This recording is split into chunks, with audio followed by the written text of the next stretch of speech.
Ceritanya bermula saat Takuto Ira, seorang pemuda yang sekarat karena penyakit, tiba-tiba bereinkarnasi ke dunia lain. Tapi uniknya, dia nggak cuma jadi orang biasa. Dia justru masuk ke dunia game strategi yang dia suka banget dulu, yaitu Eternal Nations. Dan di dalam game itu, dia jadi pemimpin faksi paling jahat dan mengerikan di sana, yaitu fraksi Minogra, kerajaan kegelapan yang penuh monster, wabah, dan keputusasaan. Namun, ini bukan cerita tentang penjahat sembarangan. Takuto, meski jadi pemimpin kekuatan jahat, dia tetap punya hati dan juga akal sehat. Bersama Ato, seorang hero atau pahlawan loyal dari ras Minogra, mereka mulai membangun kembali kerajaan dari nol. Masalahnya, dunia ini bukan cuma dunia game. Ini adalah dunia nyata yang penuh bahaya. Dari kerajaan manusia yang merasa terancam, ras-ras lain yang nggak tahu apa itu Minogra, sampai bahaya kuno yang bahkan lebih mengerikan dari mereka. Takuto harus membuat keputusan sulit, membangun diplomasi, mengembangkan teknologi kegelapan, dan menjaga rakyatnya sambil tetap jadi ancaman utama bagi dunia, demi menciptakan tempat yang aman bagi orang-orang yang percaya padanya. Nah, kalau kalian belum nonton episode satunya, maka gue saranin kalian nonton dulu aja cuy di channel Muse. Karena mulai dari sini, kita bakalan langsung loncat untuk bisa bahas lanjutan dari spoiler episode keduanya. Singkat cerita, dua sosok yang tengah larut dalam kehangatan pelukan tiba-tiba dikejutkan oleh suara asing. Mereka menoleh hampir bersamaan dan di sanalah terlihat seekor makhluk aneh berkaki panjang, tubuhnya gemetar, dan tatapannya penuh makna yang tak bisa dijelaskan dengan kata-kata. Entah kenapa, hanya dengan satu lirikan, suasana yang tadinya manis mendadak pecah berantakan. Begitu kehadiran pihak ketiga muncul, atmosfer di antara mereka langsung berubah. Takuto perlahan melepaskan pelukan Ato dan kembali ke tempat duduknya di atas batu. Sikapnya tenang, seolah tak terjadi apa-apa. Namun, Ato masih tampak kesal. Tatapan penuh penyesalan dari Long Leg Bug hanya membuat suasana hatinya memburuk. "Ba, ada apa? Padahal aku dan Takuto sama sedang memperdalam hubungan kami." Namun sebelum suasana makin runyam, laporan pun datang. Jadi para Dark Elf mendekat. Mereka datang untuk memungut sisa-sisa. Takuto mengangguk pelan. Ia tahu kemampuan scout dari Long Leg Bug memang luar biasa. Bahkan di dalam hutan yang lebat dan gelap sekalipun, makhluk ini mampu memperluas pandangan pemiliknya. Dan melalui mata si bak itulah, Takuto melihat rombongan Dark Elf tengah menuju ke arah mereka. Seketika, perasaan cemas menyesakkan dadanya. Negosiasi yang pertama saja sudah sulit. Bagaimana dengan yang kedua? Namun ada satu sosok yang bisa diandalkan. Dia udah jelas Atu. Perubahan raut wajah Takuto tak luput dari pengamatan Atu. Dengan senyum tipis dan tatapan penuh keyakinan, ia pun maju menawarkan solusi. "Aku punya ide bagus. Mulai sekarang, aku yang akan menangani negosiasi dengan para Dark Elf. Takuto sama hanya perlu menyaksikan saja." Takuto sempat terdiam. Apa kamu nggak apa-apa?" "Tentu saja, serahkan padaku. Tapi, kalau Takuto sama merasa tidak nyaman dengan itu, katakan saja." Takuto menatapnya dalam diam. Dalam hatinya, ia sangat bersyukur atas tawaran itu. Tapi sebagai raja, ia sempat ragu. Bolehkah ia melepaskan peran penting ini kepada bawahannya? Namun, keraguannya bukan karena takut atau melampaui batas. Ia hanya takut beban itu terlalu berat untuk gadis yang begitu ia andalkan ini. Tapi Ato menatapnya dengan tangan di dada dan senyum percaya diri. Sorot matanya menyala. "Aku sanggup." Seakan itu yang ingin ia katakan. Takuto merasa lega. Ia sempat meragukan seseorang yang selalu berdiri di sisinya. Sosok yang memiliki potensi tanpa batas. Jika dia sendiri yang memintanya, bagaimana mungkin ia menolak? Dan akhirnya dengan rasa percaya mutlak dan hati penuh haru, Takuto menjawab, "Baiklah, aku percayakan ini padamu Ato." Senyuman muncul di wajah gadis itu. "Tentu saja, seperti kehendakmu wahai rajaku." Tak lama setelah itu, rombongan Dark Elf tiba. Dipimpin oleh pria tua dengan rambut dan janggut perak, mereka menyampaikan rasa hormatnya dengan penuh tata krama. "Terima kasih atas kemurahan hati Anda. Nama saya Mortar Kordar Mazaram." Di sampingnya berdiri Gia, kepala prajurit yang pernah mereka temui. Ato menerima mereka dengan sikap dingin namun tegas. Kalau ada yang ingin disampaikan, cepat katakan. Kami ingin mengetahui nama Anda agar bisa diwariskan sebagai penghormatan. Atau menoleh pada Takuto. Kali ini ia tak ragu. Izinnya telah diberikan. Dengan suara penuh wibawa, ia menyebutkan, Ira Takuto Sama, raja terakhir, penguasa kehancuran. Panggil dia Ira Sama atau Ira Takuto Sama. Dan dengan itu, untuk pertama kalinya, nama sang raja menggema di dunia ini. Begitu nama sang raja diumumkan, para Dark Elf segera membungkuk lebih dalam. Bagi mereka, nama itu, Ira Takuto, raja terakhir, terukir dalam hati, seakan menjadi takdir baru yang harus dihormati. Namun ada satu hal yang Atou luput lihat. Saat ia mengucapkan nama itu, tubuh pemimpin Dark Elf, Elder Mortar, bergetar. Hanya Takuto yang menyadarinya. Aku Atou, ucapnya santai. Tapi jangan samakan panggilanku dengan Takuto Sama. Beliau Raja Agung, aku hanya pengikut. Elder Mortar membalas dengan rasa hormat. Ira Takuto Sama, atau Dono, nama kalian akan kami abadikan hingga generasi selanjutnya. Bagus, sekarang ambil makanan itu cepat, sebelum membusuk. Takuto Sama bisa menciptakan makanan tanpa batas, tapi bukan berarti bisa dibuang sembarangan. Nada Atou berubah datar. Ia sudah kehilangan minat pada negosiasi ini. Baginya, semua ini hanya gangguan dari waktu berharga bersama sang raja. Namun, Elder Mortar kembali berbicara. Kami telah berdiskusi. Apa raja menginginkan upeti sebagai balasan atas kemurahan hati ini? Upeti, gumamnya. Apa kalian punya sesuatu yang layak untuk raja kami? Tentu saja, para Dark Elf tak bisa menjawab. Mereka bahkan tak tahu apa yang disukai oleh raja kegelapan ini. Melihat itu, Atou hanya menghela napas. Kalau tak mampu, tak perlu memberi. Namun saat para elf masih mencoba memohon, wajah Atou mulai menunjukkan ketidaksabaran. Aura mengancamnya terasa, bahkan lehernya sempat mengeluarkan suara retakan halus. Ia muak. Sebagai unit dengan kemampuan hero, evil, dan fanatisism, kekuatan tempurnya meningkat setiap kali bertarung. Jika ingin membantai para elf itu adalah hal mudah baginya. Dan jika bukan karena Takuto, ia pasti sudah melakukannya. Takuto yang melihat situasi mulai kacau, menyadari bahwa negosiasi ini tak akan berakhir baik jika dibiarkan. Ia akhirnya bersuara pelan. Atou! Secepat kilat, Atou berdiri di sampingnya. Ia berbisik lirih. Takuto Sama, mereka mencurigakan. Izinkan aku membunuh mereka. Mereka pasti punya niat jahat. Tenang-tenang, santai dulu. Takuto hanya bisa tersenyum kecut. Ia sadar, bukan hanya para elf yang buruk dalam bernegosiasi, ataupun tidak jauh lebih baik. Tapi semua ini juga salahnya. Ia sendiri belum mampu bicara langsung dan terlalu mengandalkan Atou. Padahal bagi para Dark Elf, ini bukan pertemuan biasa. Ini adalah negosiasi terakhir dalam hidup mereka. Jika gagal, mereka tak punya tempat kembali. Tak ada makanan, tak ada harapan. Mereka takut Atou.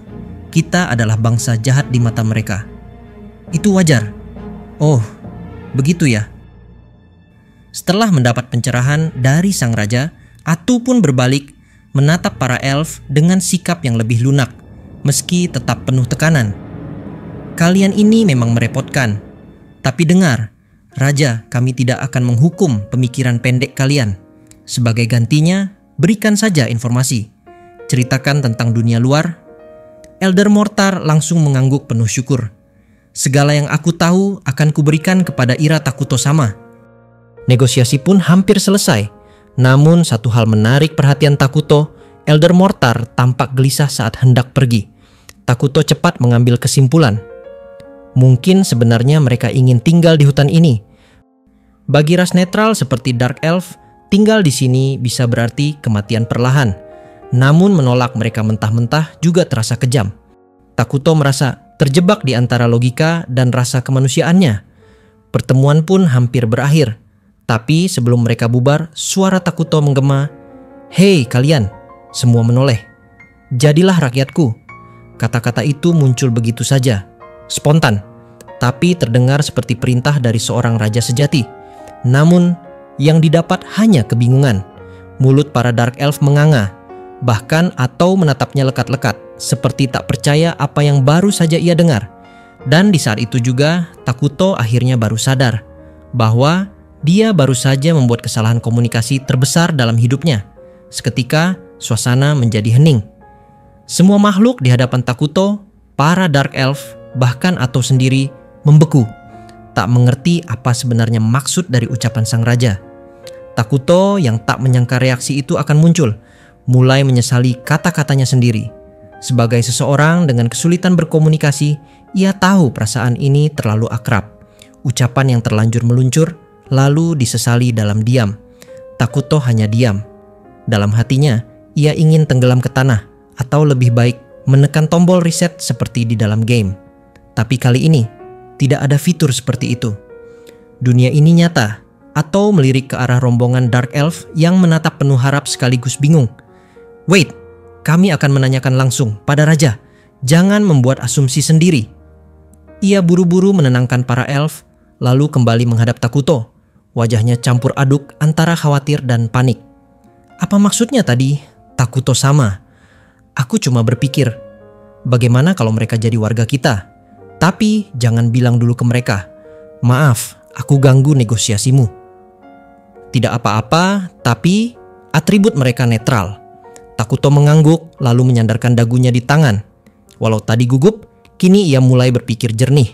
Melihat ekspresi Ato yang panik justru membantunya kembali fokus. Ia mulai menyusun strategi dengan cepat. Dengan tenang, ia menjelaskan. Aku berpikir menerima mereka sebagai pengungsi.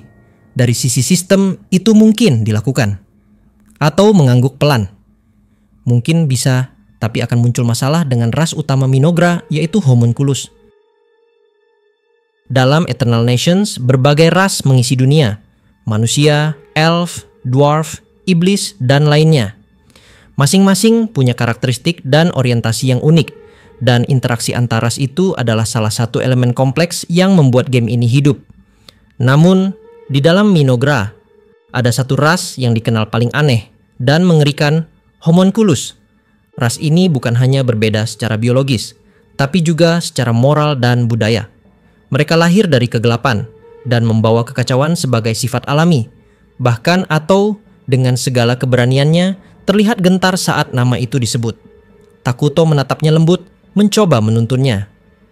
Ato, ingat baik-baik tentang Homunculus. Sementara keputusan Takuto mulai menemukan bentuknya, satu hal besar membayang di pikirannya. Sebagai ras utama di Minogra, Homunculus punya kelebihan luar biasa dalam produksi dan regenerasi. Tapi mereka juga punya kekurangan besar. Tak bisa berinovasi, tak punya potensi magis, dan bentuk mereka mengerikan. Ataupun mulai mengingat, bentuk tubuh yang tiruan manusia, mata menggelepar, dan daging yang tampak tak lengkap. Semuanya sangat menjijikan. Ia terdiam, tubuhnya menegang saat ingatan tentang bentuk-bentuk makhluk itu muncul. Namun di sisi lain, Takuto melihat satu peluang. Mereka, pikirnya, mungkin tidak kuat secara fisik, tapi para Dark Elf bisa menambal kelemahan terbesar Minogra, riset dan perkembangan teknologi. Homunculus mungkin kuat dalam produksi dan populasi, tapi mereka lambat dalam inovasi.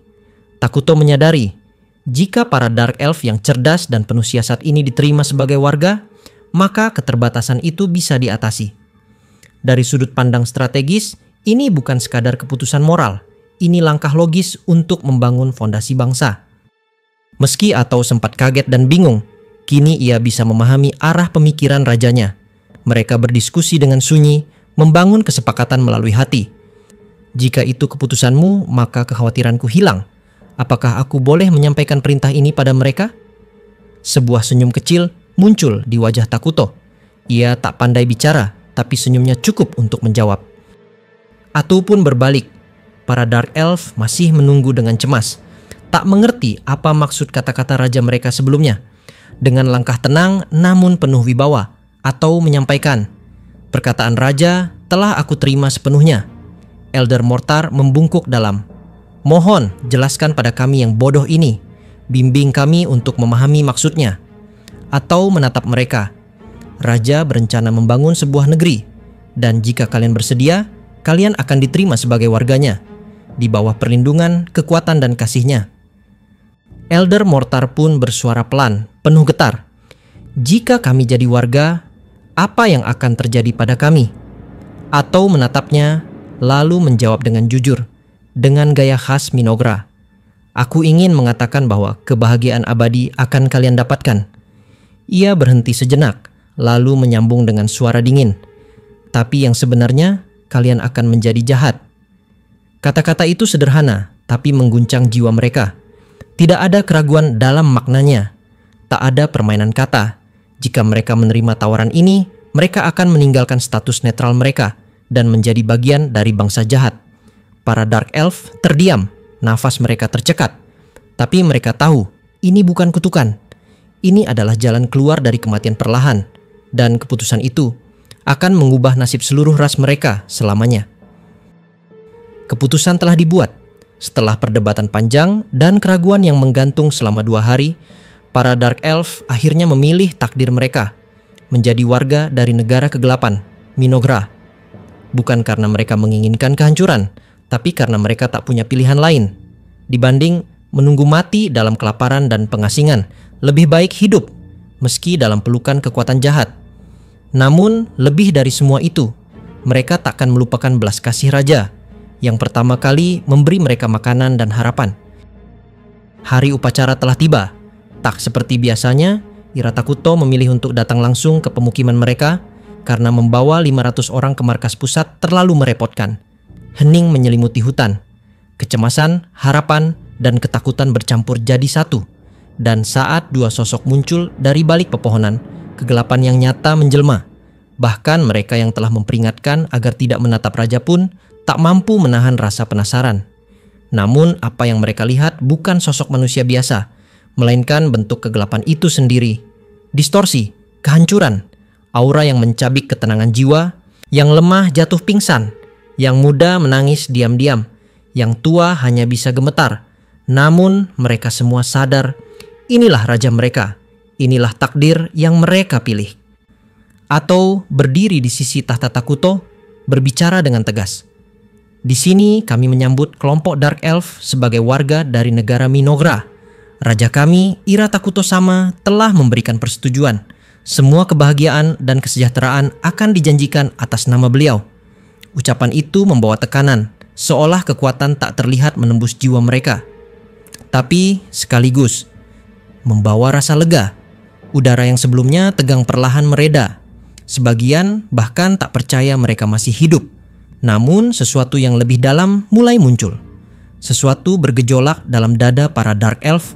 Kemarahan, kebencian, dendam, semua luka dan penghinaan masa lalu seakan menyeruak keluar, memenuhi rongga dada mereka. Namun di tengah badai itu, sebuah ketenangan datang dari arah raja. Tatapan Takuto begitu tenang, penuh belas kasih.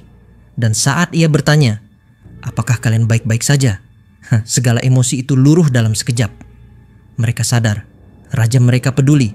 Sejak awal, ia tak pernah berniat menyakiti mereka. Bahkan sekarang, di saat mereka berada di ambang perubahan jiwa, ia hanya berdiri diam, mengawasi dan menjaga. Dan dari kedalaman kegelapan itu, muncul sebuah rasa baru. Loyalitas, fanatisme, kebanggaan. Seorang pemuda yang sebelumnya kencing ketakutan, berteriak lantang, air mata di wajahnya. Hidup sang raja, hidup Raja Agung Iratakuto Sama. Teriakan itu menular. Satu demi satu, para Dark Elf berteriak, menangis, mengangkat tangan, menyembah. Bukan karena takut, tetapi karena rasa terima kasih yang tak terbendung. Elder Mortar dan Panglima Gia ikut tersungkur dalam sujud. Mereka kini benar-benar telah meninggalkan masa lalu mereka sebagai kaum buangan. Kini mereka adalah warga Minogra atau tersenyum. Semua ini adalah hal yang seharusnya terjadi. Para fanatik satu persatu berkumpul di sekitar raja mereka. Mereka bersumpah akan mengabdi, menyerahkan hidup dan mati demi raja kehancuran yang telah menerima mereka saat dunia membuang mereka. Takuto, sang raja yang tak banyak bicara, kini memiliki rakyat sejati, dan bangsa kegelapan itu perlahan mulai menunjukkan wujudnya yang sebenarnya. Kalau kalian suka cerita ini dan mau dilanjutkan ke bagian berikutnya, Maka tolong bantu kami like dan komen juga ya. Dan jangan lupa nyalain tombol notifikasinya. Karena jika ada waktu, besok kami akan upload lagi cerita episode kedua bagian yang keduanya tentang proses pembangunan negara mereka, mulai dari memanfaatkan wilayah hutan